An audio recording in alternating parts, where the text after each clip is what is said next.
Well, that sure makes me want to dance anyway. Welcome to Let's Play Armored Warfare. My name is Musashi, and we'll have a short one today. I'm just doing a Bradley versus Warrior Redux.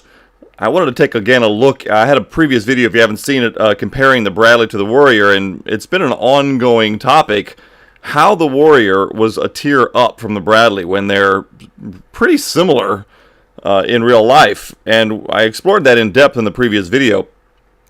We're still in the early access 2, and I've only seen one Warrior so far, and that was last night. And I did have, it was on the enemy team a couple of times in a row. So I've had now some exposure to what the in-game capabilities would be with me and a Bradley fighting a tier 7 Warrior. I don't have any footage of our little encounters, but it really isn't necessary because I'm going to show you what you can expect with your encounter by just looking at the stats of both vehicles. So here's the Warrior's main ammo type at the their top ammo. And we've talked about this before. They have a 6-round clip that reloads relatively quickly every 6 seconds. And it does 189 damage on average, and the penetration's just under 200 millimeters. So the damage is really good, but the penetration is even better.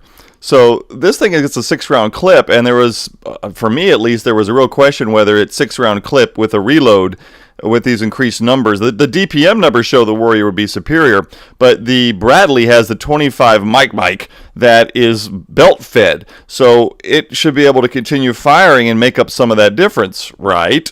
Let's see if that holds up. So here's the Bradley. You can see its basic armor is very good for the Bradley. Its basic armor is far better than the Warrior's. The Warrior does get some armor upgrades that are significant, but the Bradley out of the box has 91 on the hull in the front, 70 on the sides. I mean, that is some dang good armor for an AFV. I mean, 90, that's good, but that's not going to cut it, right, against the Warrior. We're looking at the Warrior, or the Bradley versus the Warrior.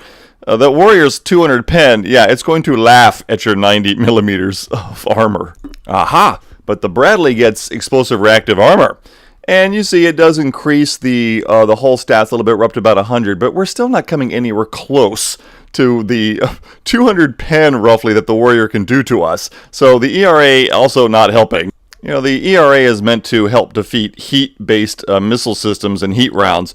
So against a 30 millimeter autocannon or a 6-round clip cannon that the Warrior has, it's not going to do much of anything. There's only 6 vehicles in the game currently that have ERA as an armor option. The Warrior is another one of them. But the Bradley has even more defense. It's got the active protection system, which my last video was all about. And that is a really cool thing that will shoot missiles out of the air, which has absolutely nothing to do with protecting you from the Warrior, who doesn't even have any missiles. So the Warrior is going to chew through us, that's the Bradley people.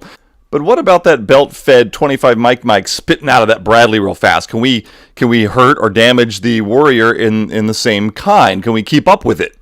So here we see the Warrior's basic armor scheme. It's got 15 on the hull on the front, 15 on the sides. That's absolute rice paper. It also has a turret that is also something you can make a shoji screen out of, very thin.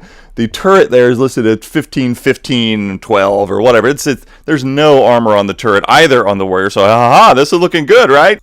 Our Bradley is going to punch right through that. Heck, the M113 will punch right through that. But the Warrior is not going to be running around the battlefield in its naked skin. Not for very long, at least. It has an applique package, as you can see, which makes the hull armor 85 on the front, 85 on the sides. You can see on the tooltip there that it says it just gives it a lot of armor plating. So now we've reached Bradley-like levels of protection on the front of that thing and also on the sides. But that's not all the Warrior gets. It also has the Warrior Wrap cage and ERA. This thing is, just as you saw some of my footage in the beginning of this video, has a caged armor all over the place. That'll help defeat heat rounds and explosive reactive armor, which also then increases the just general thickness or armor protection in general. These are both, of course, meant to defeat heat rounds. Are you Bradley drivers starting to get a little bit nervous? You ought to be.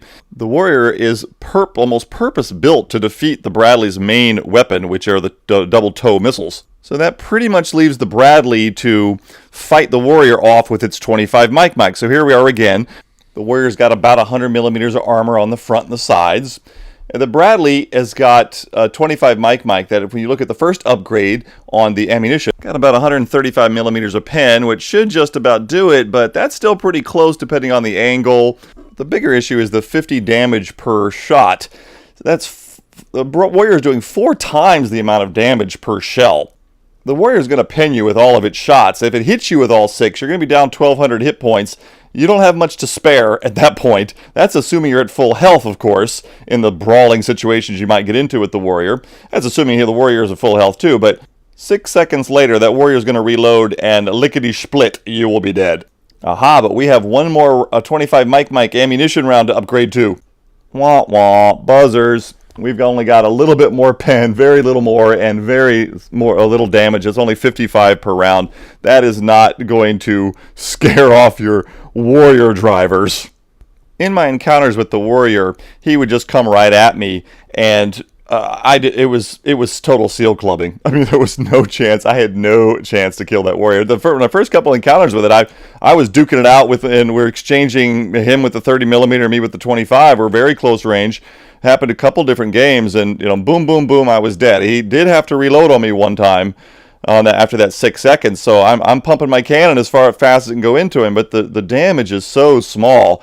After about 6 encounters one-on-one with the Warrior, he seemed to be coming after me specifically. I don't know if he knew he would be able to chew through me, but the Warrior is a hot knife through butter. Unfortunately, the Bradley's the butter. It really is almost like the Warrior is built specifically to go kill Bradleys. It has armor upgrades that are specifically meant to deal with the primary weaponry of the Bradley. And the 30 mic just dominates the Bushmaster. That's all there is to it. So to all you Bradley drivers out there, when you see a Warrior heading your way, do what I do. Run. Run as fast as you can. Run away. The Warrior just dominates the Bradley. Thanks again for watching Let's Play Armored Warfare. My name is Musashi. See you again next episode.